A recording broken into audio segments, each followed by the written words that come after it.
माँ को अब तकलीफ नहीं होगी। इतनी कड़ाके की ठंड है और माँ घर के सारे काम खुद ही करती हैं। अब उनकी उम्र हो चली है, कितनी दिक्कत होती होंगी उन्हें। राघव, इस बार तुम एक घरेलू सहायिका वहाँ पर रखवा ही दो। मिनी, राघव की पत्नी ने राघव से कहा। मिनी, मैं हमेशा माँ पापा को कहता हूँ घर के कामों के लिए सहायिका रख ले। माँ तो चाहती है पर पापा नहीं मानते। शुरू से ही घर किचन के कामों में पापा की दखल अंदाजी इतनी ज़्यादा रही है कि अब उनकी आदत बदली भी नहीं जा सकती। घर के हर छोटे बड़े फैसले पापा ही लेते हैं। माँ ने कभी अपने विचारों को उनके सामने दृढ़ता से नहीं रखा। धीरे धीरे पापा की आदतें बिगड़ती गई। घर का एक बर्तन भी माँ अपनी मर्जी से खरीद नहीं पाई। पापा हर चीज़ अपने अनुसार लाना चाहते थे। किसी और की इच्छा से उन्हें कोई सरोकार नहीं। उनके अपनी सोच के दायरे के कभी वो बाहर नहीं आ पाए। माँ की तकलीफ उन्हें कभी समझ ही नहीं आई। कब से कह रहा हूँ कपड़े धोने के लिए वॉशिंग मशीन लेकर आ जाता हूँ, पर वो है कि मानने को तैयार नहीं।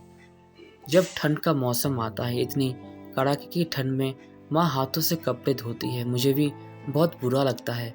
पर पापा का स्वभाव इतनी जिद्दी और वड़ियाल है कि कहते कोई ज़रूरत नहीं वॉशिंग मशीन की। दिन भर घर में बैठ कर रहकर करना क्या है। 2 लोगों के तो कपड़े हैं, हाथ से ही धुल जाएंगे। बर्तन साफ करने के लिए भी उनका यही जवाब आता है। सहायिका रखने की कोई आवश्यकता नहीं है। माँ कभी कुछ बोलती नहीं, अपनी तकलीफ के साथ समझौता करना सीख गई। पर मैं माँ के लिए कुछ नहीं कर पा रहा हूँ, ये बात मुझे अंदर ही अंदर खाई जा रही है। ठंडे पानी में काम करके उनके पैरों की बिवाइयाँ फट गई हैं। हथेली और पैर के तलवे सख्त हो गए हैं। जब भी घर आता हूँ, माँ को देखकर मुझे खुद पर शर्म आती है कि मेरी कमाई किस काम की, जब घर में माँ के लिए सामान्य सुविधा उपलब्ध ना करा सकूँ। पापा को हर बार समझाने की कोशिश करता हूँ पर नाकाम हो जाता हूँ। पिता है तो बहुत ज़्यादा बहसबाजी उनसे कर भी नहीं पाता और करना भी नहीं चाहता, क्योंकि हर बात को वो उल्टे लेकर मुझे ही 10 बातें सुना देते हैं। अपने परिवार को ठीक से संभाल भी नहीं पा रहा और ऑफिस में 100 लोगों को बॉस हूँ। एक ऐसी विडंबना है कि व्यक्ति अपने ही लोगों से हार जाता है, बाहर सबको रुला कर लेता है। अब क्या करूं मिनी? राघव ने दुखी होकर कहा। राघव, तुम्हारी सब बातें सही है। पापा का व्यवहार किसी से छिपा नहीं है, पर जब बदलाव अच्छे के लिए लाना हो तो हिम्मत करना ही पड़ती है। गलत के खिलाफ आवाज़ उठाना ही पड़ेगी, चाहे वो अपना ही क्यों ना हो। कब तक ऐसे ही चलता रहेगा खामोशी उस व्यक्ति के गलत कार्यों करने में और बढ़ावा देती है। इस तरह मन में ही सोचते रहने से कुछ नहीं होता।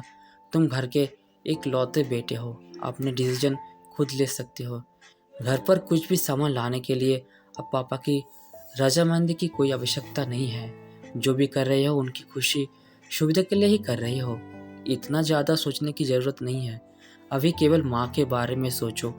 पापा गलत है, ये हम सब जानते हैं। तुम इस बारे नए साल में वॉशिंग मशीन, पानी गर्म करने की इलेक्ट्रिक रॉड और बर्तन साफ करने की मशीन घर पर भिजवा दो। जब वहाँ सब सामान पहुँच जाएगा तो उपयोग भी होगा। पापा के गुस्से की चिंता मत करो। 4 दिन मुंह फुलाकर कुछ समय चिल्लाकर चुप ही जाएंगे। किसी एक व्यक्ति की गलत सोच, गलत व्यवहार को मानते रहना परिवार के दूसरे व्यक्ति के साथ अन्याय होता है। जिंदगी एक ही होती है, इसका खुलकर आनंद लेना चाहिए। जितनी खुशी अपनों को दे सकती है वो देनी चाहिए। बदलाव लाने के लिए सबसे पहले खुद को भी बदलना पड़ता है। सही कामों के लिए डर नहीं, हिम्मत होना जरूरी है, मिनी ने कहा। तुम सही कह रही हो मिनी। अब पापा की जिद के आगे मैं घुटने नहीं टेकूंगा। कल ही वॉशिंग मशीन, इलेक्ट्रिक रॉड, बर्तन साफ करने की मशीन ऑर्डर कर देता हूँ। नए साल में माँ के लिए इससे अच्छा तोहफा कुछ नहीं हो सकता है। अब माँ को घर के काम करने में कभी तकलीफ नहीं होगी। पापा को देखा जाएगा। वैसे भी उनकी हर गलत बात मानकर हमने उनके अहों को बढ़वा ही दिया है, राघव ने गहरी सांस लेते हुए कहा। तो दोस्तों, अगर ये कहानी आपको अच्छी लगी है तो कमेंट्स में ज़रूर बताएं और चैनल पर पहली बार है तो सब्सक्राइब ज़रूर करें। धन्यवाद।